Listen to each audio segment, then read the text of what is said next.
Welcome to One-on-One with Mitch Lafon. And joining me on this episode, it is bassist vocalist Mark Holmes from iconic Canadian band Platinum Blonde. We talk about the band's history, what they are up to these days, and Mark's work with Alex Lifeson of the band Rush. Before checking that out, please check me out on Twitter at Mitch Lafon, MITCHLAFON, One-on-One Mitch Lafon on Facebook, and paypal.me/Mitch Lafon.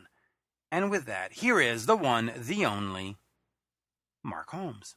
We are speaking with Mark Holmes of the band Platinum Blonde. Good day, Mark. Pleasure to speak with you. Thank you so much. So there's a lot to cover. Now, you're on tour. You'll be coming to Montreal on October 28th to play the Astral. First of all, just talk to me a little bit about the current tour. I saw you earlier this year opening up for Vince Neil out in... where was that? It was somewhere, Belleville, Ontario, which was a great show. Yeah. Talk to me about what the band is doing these days live. You want me to talk about what the band's doing these days live? Yeah. Not much different from what we did in the beginning, really. I mean, we're a three-piece. We went back to being a three-piece band. Kenny's replacement, after he passed on, didn't exactly work the way we wanted it to, and so I just decided to pick up the bass again and go three-piece, and we've been kind of doing that ever since. It's worked out quite well. We've been that way for about 3 years now, and all the new recordings and stuff will reflect that. And so, plus, it's a lot closer to our original sound, I think, which a lot of bands are adopting these days. Yeah, which is a good thing. So talk to me about new music, because the band is able to go out there and play the hits and get booked. New music isn't necessary, but for you as an artist, new music's everything. I don't live in the past. I won't tour unless I have new music. And we're lucky enough to have quite a few hits with our with Now and Never, with Beautiful and Valentine and stuff, and a lot of DJs doing remixes on those tracks too, turning them into dance hits. So it was really good. So the new technology sort of favored us quite a bit, and I need to stay current and get on. I think it's got a lot to do with my DJ career too, because that's you've got to stay very current with electronic music. And when we finally decided to make a record and to go on tour, I want to be able to encompass the original sound and, of course, the classic sound that we have, and I also wanted to bring it into 2014. This was 2012 when we released it. Right. And now we're working on some new stuff, and I think that's really what makes us tick. I've never been. I can't just go out there and just play a bunch of old hits, and can't do it. That's not me. I don't need to do it. So I'll do it when we've got new stuff. And it's nice to see people singing along, especially the fans are singing along with the new stuff. Well, the younger fans are especially, because of how it made it to the dance floors and stuff. But it's really good, and we've got especially when Crystal Castles did Not in Love with Robert Smith. That's another thing that went around the world, and I did a remix to that as well.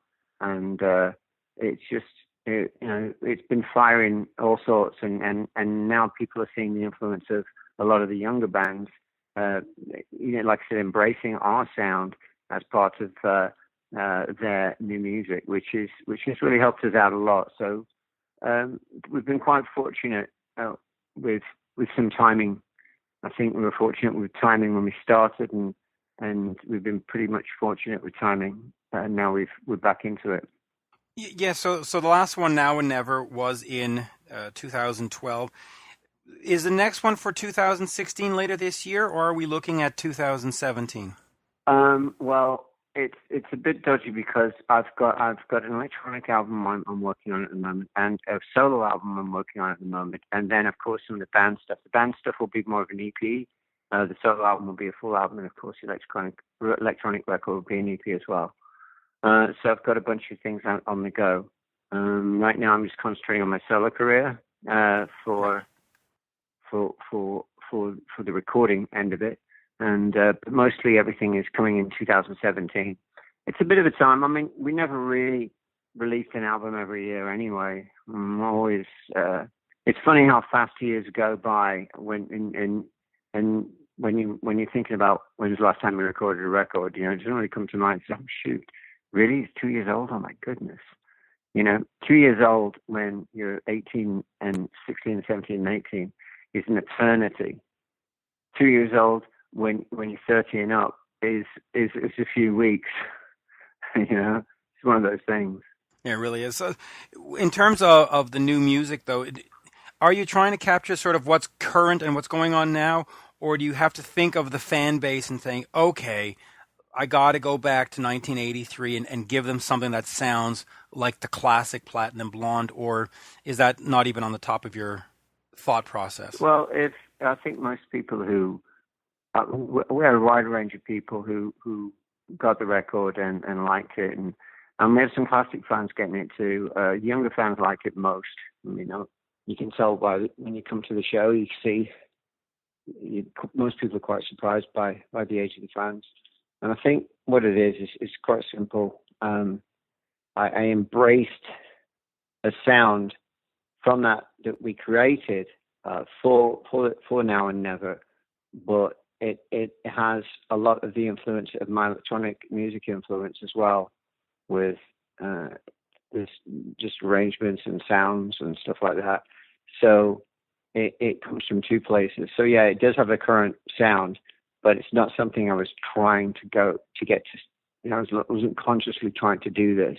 It's just that I was doing a bunch of remixes for some independent artists, and a lot of their music sounded like our first and second record, and it's just the way it is.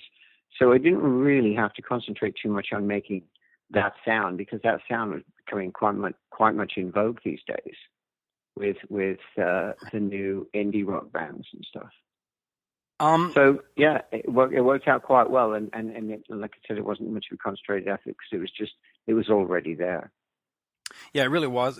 If we can talk just a little bit about the past. Standing in the Dark in '83, Alien Shores '85, Contact '87. For me as a fan back then, watching on Much Music and going out to the shows, the band was as big as any band in Canada. You had it all. America, though, and Europe was a bit more difficult. What was the challenges as a Canadian band to get that sort of international recognition? Well, my parents always said I made a huge mistake starting a band in Canada. They said you should have done it when you got home. And in a way, for their time, they were probably right. Nobody really gave a shit about bands based in Canada and around the world. We had to work hard for it, and it's funny how we're so much more popular around the world now than we were back then. And you know, we started our tour playing the Marlins baseball stadium at the beginning of the year in January this year. So go figure. Go figure. It's just one of those things, man. It's a strange career. But it just sort of... But people start doing your music. People start doing covers of your stuff. It starts getting into movies, and people just start inquiring. And before you know it, you've got a social network out there of people digging what you're doing.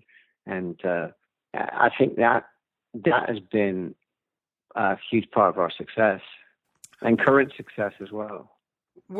Did you ever get the impression, though, that the record companies, the Canadian record companies back then, sort of sandboxed you, so they sort of kept you within Canada and really didn't want to expand you out? Because I mean, I've spoken to other... because they would have made so much more money, and they did. I mean, we came in America at a time where that whole payola thing and Tommy Mottola and all that stuff, that big insanity was going on, and that was all happening with our record label, you know. It was a really, really rough time for everyone. And shit happens, you know, stuff just happens. Everywhere we played in America was big, sold out, and just nuts. I mean, they all knew what was going on. I mean, it would have been a lot better if we were just starting now and, you know, being 17 and 18 years old, starting now and getting a hit now, because you see it all over the world. You just can't confine things to a single country anymore like you could back then. Remember, there's no mobile phones. You saw what you saw on the telly, and that was it. All the news was a day old when it came to print. So things were different. When it came to rock print, now, it was 4 months old, you know. Because yeah. But and things, you know, I spent a majority of my time back home. I mean, even throughout the whole Platinum Blonde time, you know, because all my family's there.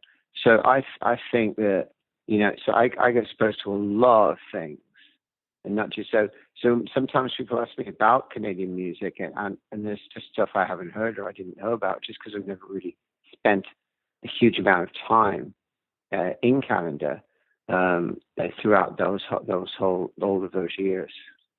Let me move over here to Alien Shores. You had Alex Lifeson of Rush come in and do 2 tracks, Crying Over You and Holy Water. First of all, how did you come together with Alex? You know, where do you meet him? How does that connection take place? And then eventually we'll get to the album Number 9 and the work he did on that. Oh, interesting. Okay. Okay. I think, if I remember correctly, I think Serge was playing golf with Alex, and Alex's son was no. This is how it worked out. Okay, we played Canada's Wonderland, and Alex's son Justin, who's probably one of my best friends now, strangely enough, was a big fan of the band, and so we suggested to come in and play some stuff on the record, you know, because at that time, Rush were just in a slight, not a slump, but just a transition. And they were still releasing records and everything, but the music scene and sound had changed so dramatically. And I think it sort of, you know, just showed that he is, you know, the relevance of a good guitar player playing a different style of music, you know. So he came in and he brought his son to the studio. And he, you know, played. First, it was just for "Crying Over You" we were going to do, and then we put up another track, and he did the other track as well, which is great, you know. And it's nice to have a different idea and a different feel. And Serge completely can play the solos too, you know. And when we do it live, it's pretty much identical. But it was a great solo, and it was a great time, and I remember it like it was yesterday. And it's just so funny how things work out. You know, I became a good friend of his son after that, but not for some years after that, and many years after that. Right. When I was doing some songwriting for the Jeff Healey band. What a great band Jeff Healey was.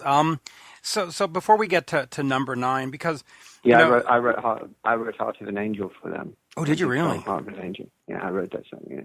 Jeff was, I don't even know if you can say he was an underrated talent. I mean, people who knew him just knew that he was fantastic. No, it was my gift. It was interesting. I mean, the thing is he wasn't a traditionalist in music that thrives on tradition.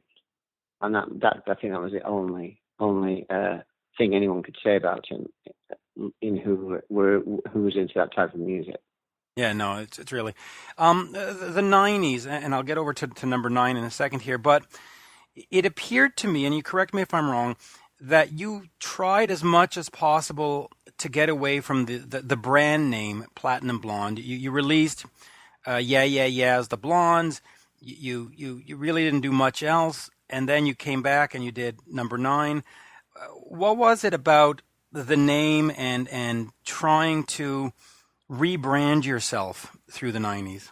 Isn't it funny? The business of music was so corrosive, and that I just wanted to distance myself from all of the insanity that took place. I mean, there was just so many things that I can't even get into now that it made me quite jaded against the whole entire industry. I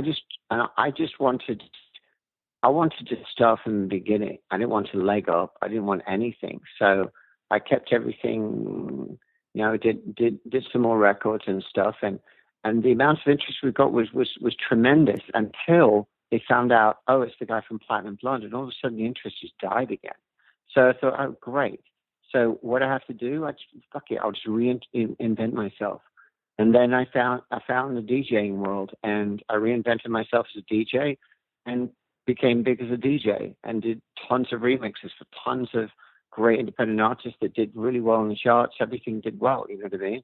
And all of a sudden, then people want to know what I'm doing again.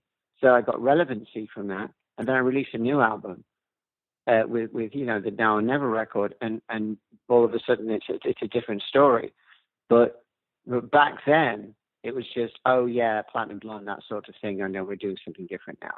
You know what I mean? I was barely fucking hitting 30, and it was already like I was fucking over the hill or something. Right, you were like a quarterback that had won the Super Bowl but broke his legs, and now we don't need you anymore, kind of thing. It was kind of like that. It was just very, very odd how that happened. But I literally almost hid from the business and released things that didn't even have my name on it. I just want, because I felt that we were such bad boys. We were real rock stars.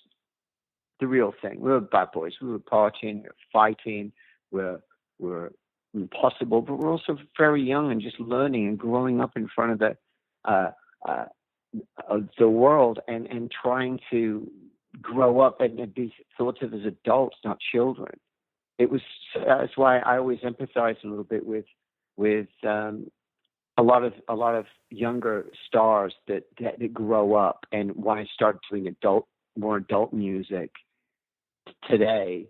And we're doing stuff for kids maybe about 5 years ago, because it's tough to be taken seriously. But some people are just breaking those boundaries even today, because it can be done. But back then, they wouldn't let you do it. They wouldn't let you. The industry hated us. They despised us. The press hated and despised us.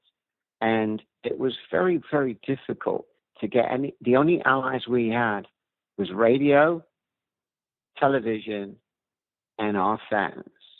They were the only allies we had, because the industry. But what happened, and especially when Number 9 came, it was a good record. But the thing is, those fans that we had that loved us, that were loyal to us, they started working in the music industry. They started being the record label. And those pricks that fucking hated us just died off where they deserved to die off to. And then we finally, the doors weren't closed, slammed shut anymore. They were open. And thank you for that. Yeah. Thank you for that evolution. Looking back, though, do you think you should have kept the Platinum Blonde name and just sort of ridden through the lean years, much like, Def Leppard did, or anybody in the 90s, quite frankly? Should you have just sort of stick to your guns, or hindsight is 20, right. 2020. No, it just forced me to do something else. And when I did something else, I found great pleasure and great success in it. I mean, I put enough together to buy my own big, massive club. Right. I couldn't do that with Platinum Blonde. I didn't even have the money for that shit, right? Now, but became a DJ, and before you know it, I was rolling in it. Do you like the role of DJ, or do you sort of wish? I love it. I absolutely love it. No rehearsals. Right. Right. I can rehearse with by myself, and I'm you've got your remix stuff, and yeah, it's and people, you can meet people, you meet the other DJs. You're surrounded by beautiful women all the time, and VIP areas and stuff like that, and you meet people. When we're playing a band, we are in a hotel, in a shuttle to the show in Belleville now, because we play. Other than Belleville, most of our shows are massive shows. Right. That was what we chose to do with Vince, right? But most of our shows are big shows. We headline almost every one. The thing is you don't meet anyone. You come in, you do somebody else. The crew does the sound check for the most part, unless it's possible for us to do some sound check. So you don't really see anyone. You go and you take your pictures with the VIPs and the press people and stuff. You go on stage, do your show. People are behind a barrier. You never talk to them. You never get a chance to meet anyone. And then that's it. You're done. Back to the hotel. It's all over. And when you're a DJ, though, it's so different because you're part of the party, the reason the party's happening. And people just having such a good time. And you're talking and chatting to people. And it's a totally different thing. Of course, you're on stage for a lot longer. But I really love both worlds. I've taken a couple of years off DJing, but I'm definitely going to ramp that up again. That's why I'm doing another record for that, you know. Yeah, I'm looking forward to that. Hopefully that'll come through Montreal. So let me ask you about Number 9, because that album project, I don't want to say it confused me, but was it Platinum Blonde with two of the guys and you couldn't use the name? Was it something completely different? Well, okay. Well, let's be to reality. I mean, obviously, I wrote most of the Platinum. Obviously, I wrote most of the Platinum Blonde songs. I'm a guitar player, so I write a lot of guitar parts. I write bass parts. I write drum parts. I write keyboard parts. So what I write will always be sort of really Platinum Blonde when you think about it. It's just the reality of how things work. Right. But it was just different members, and I was doing things differently. But yeah, you may look at it that way, and you wouldn't be completely off base looking at it like that. You know, it's quite perceptive of you. Right. Well, thank you. And then of course now you have Alex Lifeson. He comes in on the what song was it? My Time, and this epic song which is like 10 minutes long, and he plays keyboards on it. How did that come about? I mean, here you have one of the greatest. He was mixing the record and producing a bunch of the tracks on the record. It was a lot of people really loved it, and like I said, until the industry found out, it's actually Platinum Blonde but under a different name, and then all of a sudden we were rejected. The doors were slammed shut. It was really tough for us. I'm telling you, it was really tough. We were so hated. Canada hated us so much. It was so unbelievable. Not the people, right? The industry. The people most of them are gone, which is great because all the new people came in and we found love again, which just shows to show you. You wait long enough and you will be loved again. Yeah, it really does. We had to wait so long for that to happen. And I of course, that's become important in another field where the labels were all of a sudden sending me records to remix and paying me. You know what I mean? And then, so now all of a sudden when I come out with something, now they pay attention. See, it's just the way it works. But I was smart. I just had to reinvent myself and move forward. Which is something a lot of people don't do, and which is a reason so many people die at the age of 27 and aren't buried until they're 90. You know, that's just the way it is. They just stop progressing. They stop moving forward, and they stop becoming current. Me, if I want to work up until I draw my last breath, because that's just who I am, to retirement or stop being creative. Well, notice that. That's as bad as growing up, because that's what happens the moment you stop creating or stop being an artist. You grow up, and all of a sudden you're stuck as shit. And that's just the reality of it. Yeah, it really is. Now you did mention the solo album. How is that different in terms of the voice, not your singing voice, but the voice of the message of the songs, compared to what a Platinum Blonde album would be? Because, as you did mention, you do write most of the songs. So why not just say... Well, you know what it is? Yeah. I can tell you different right away, because I don't have to make sure that it's a Platinum Blonde song when we play it live. I don't have to manipulate the guitar parts to sound a certain way, so we've got that classic Platinum Blonde sound. So when we play a song live, I don't have to think about any of that stuff. I just work with the producers and stuff, and do these songs however we want to do them. That's the difference about doing the solo record. When I'm back in Platinum Blonde mode, I'm cognizant of, I've got a guitar player who has a certain style. Okay, so I write stuff this way. Or I've got a drummer, to follow along, and I know, because I wrote all the drum parts back then too. So I've got I've also it's easy for me to fall into that mode. And it's a nice mode to fall into because it's a lot of fun and a lot of bands really dig it. Like a lot of other artists and stuff really like that stuff. And of course our crowd does. But when you do a solo project, you don't have to worry about that. You just don't. I mean, it's like Keeley doing something from Block Party. When he went into his sort of solo stuff, it was more electronic, you know. And then back in the Block Party, and it's got the Block Party sound. So I just need that outlet. You know, the parameters to sort of be expanded quite a bit more, so I can just get out and do more things. Okay, because I do look at an artist like Madonna or like U2 that can push the boundaries but stay within the brand. And so for Platinum Blonde, for you like to keep... So that's basically what we do. We push the boundaries, hopefully, okay, but stay within the brand. Okay. But when I'm doing a solo project, I'm going to push the boundaries and not stay within the brand. Okay, fair enough. Now, yeah, but the brand will be my voice anyway. I mean, I think it's so much more important to an artist to have a unique voice than a great voice, because I agree with that. Then everyone sounds like you. Bono's got a unique voice. It's not a great voice. If you've ever seen any musicals or you know what I mean, theatrical musicals or anything like that, and you see professional singers, people just work on it all day long. They sing magnificently, but they don't sound like anybody other than whomever they're doing.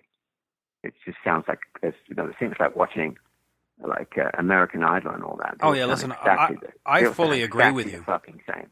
Yeah. Okay, so Bono wouldn't have won an American Idol, but he's going to sell millions and millions of records and fill stadiums, because that's just the way it is. And I would have never won an American Idol, but I sold fucking 1 million records and I played big, massive concerts everywhere, and it's just the way it is. Yeah. So yeah, practice where you can. Tap is a brilliant, lovely, wonderful voice, but a lot of the times it's when you have that signature sound, totally different. You know it is the moment, including people with extremely beautiful voices like Justin Timberlake and stuff.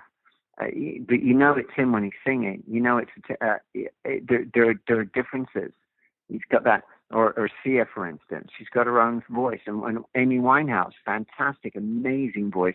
She would have won, Fame Academy if she was in it, which was the original American Idol, right before American Idol was out. So Fame Academy, she would have won that for sure.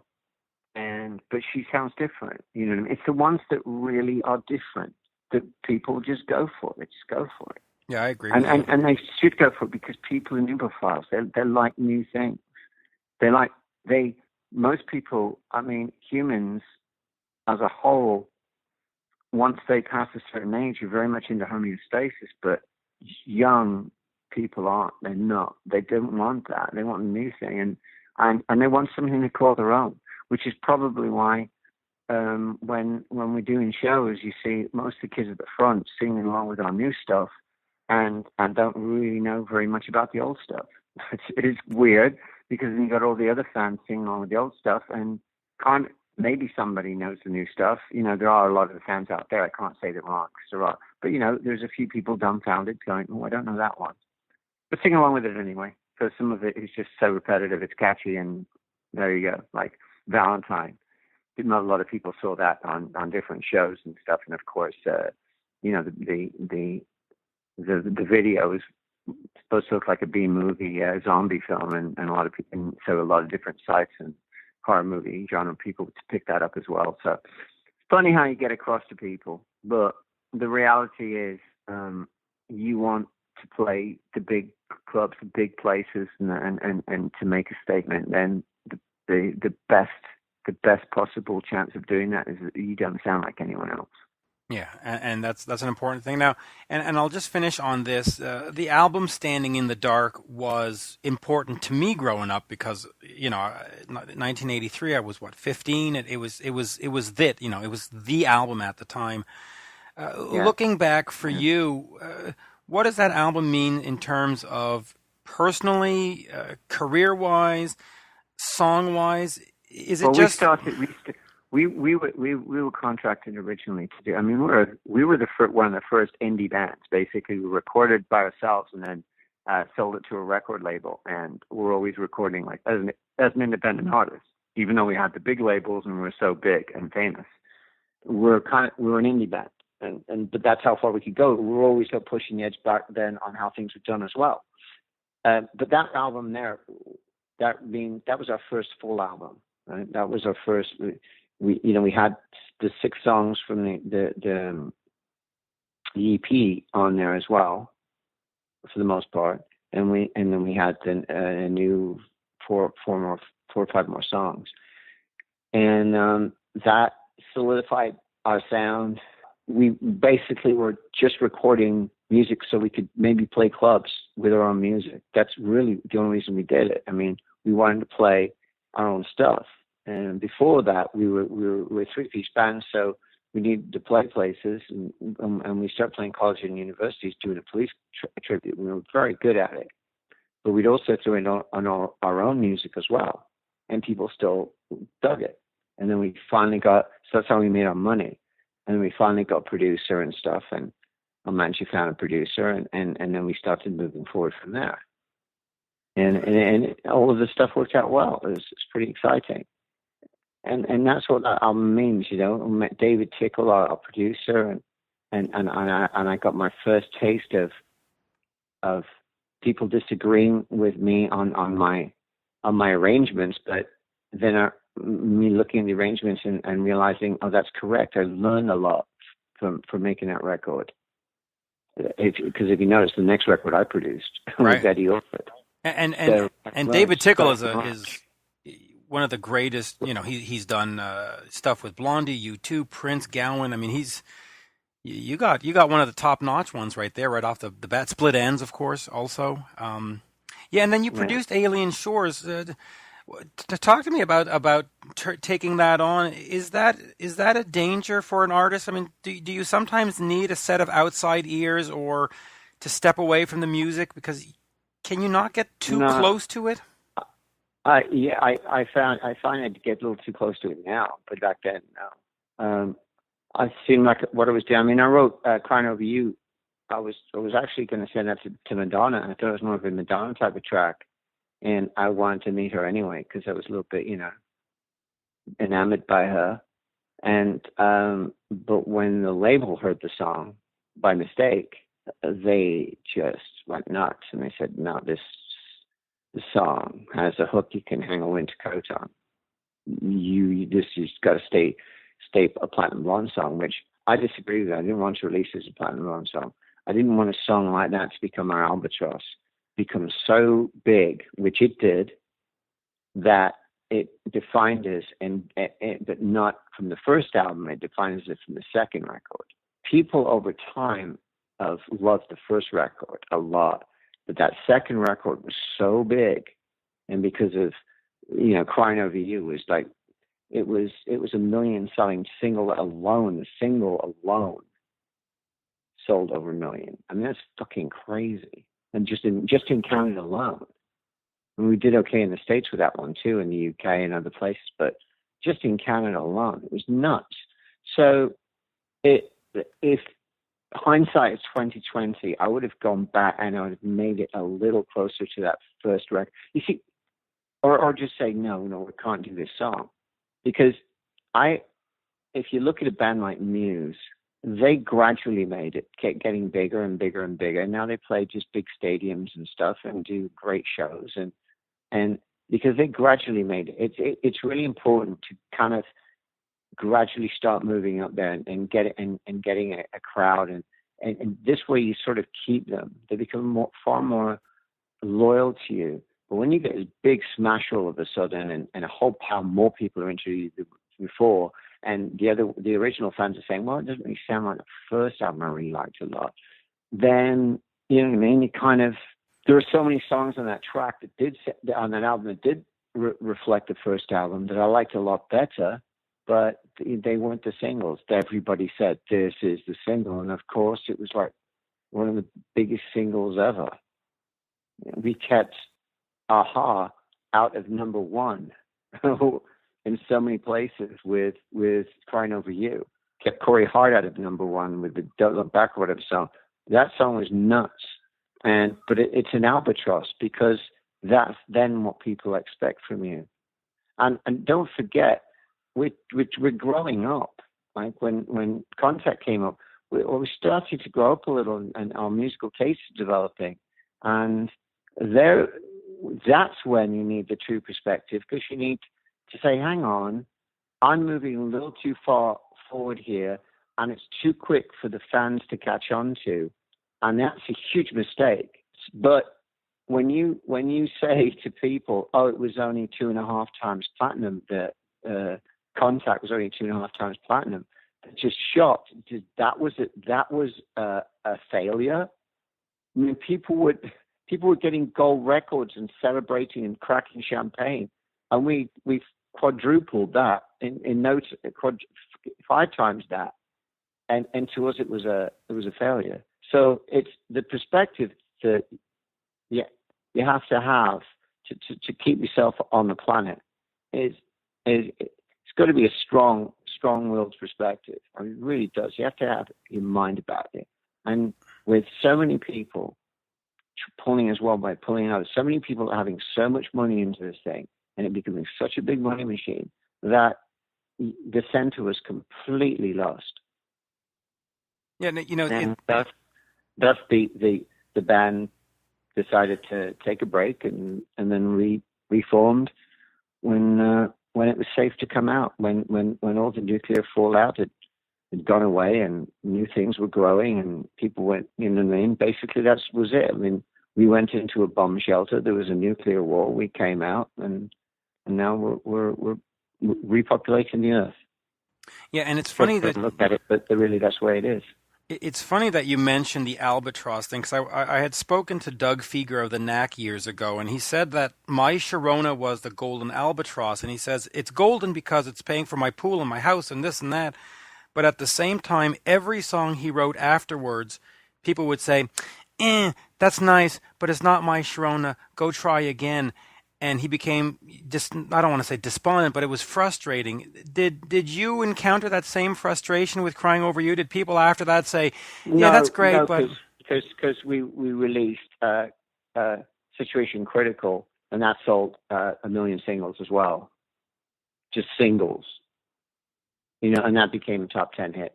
It wasn't as big as Crying Over You, but it was enough to say, oh, this is the next one. And then, of course, Somebody Somewhere was really big, and that was bigger in America too, and all over the world. And that sort of, so we had a lot of hits off that record.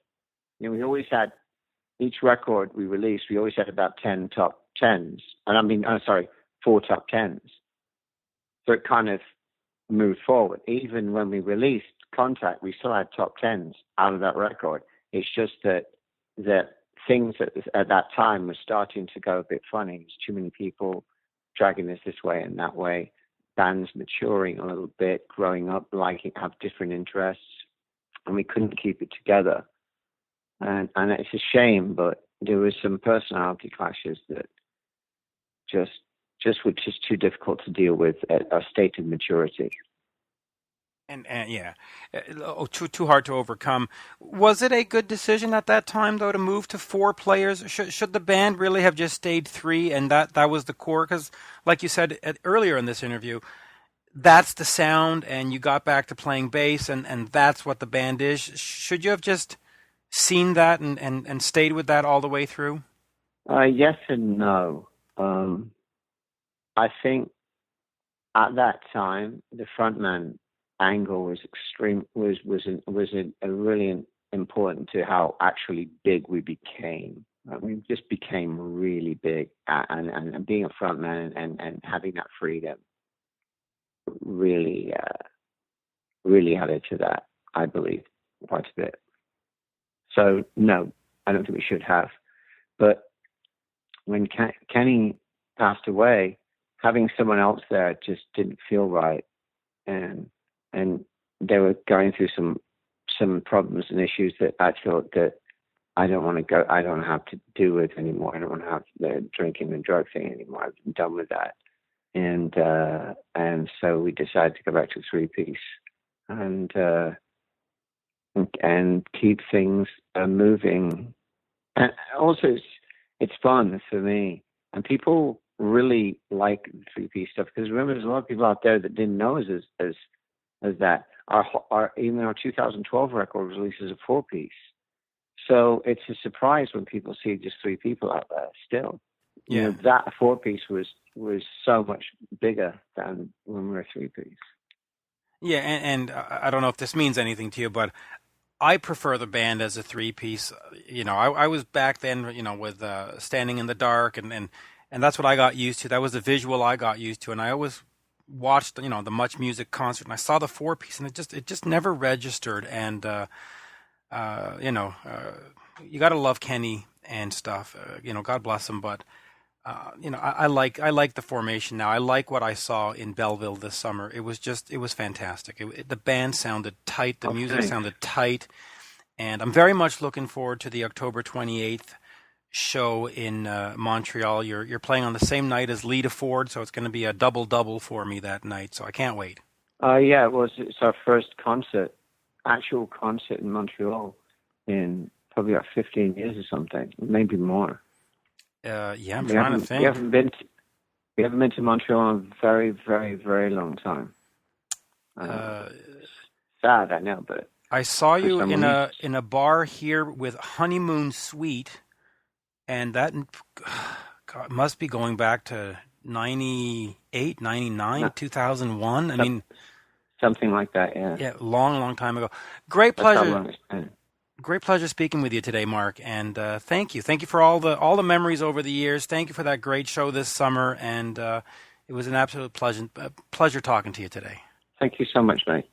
Cheers. I'll see you at the show. Yeah, absolutely. Bye-bye. Bye-bye now. And there you have it, folks, my interview with Mark Holmes of iconic Canadian band Platinum Blonde. Please check me out on Twitter at Mitch Lafon, MITCHLAFON. One-on-one Mitch Lafon on Facebook, and paypal.me/Mitch Lafon, should you care to support the podcast. Thank you for listening. Thank you to Mark, and bye for now. Oh my.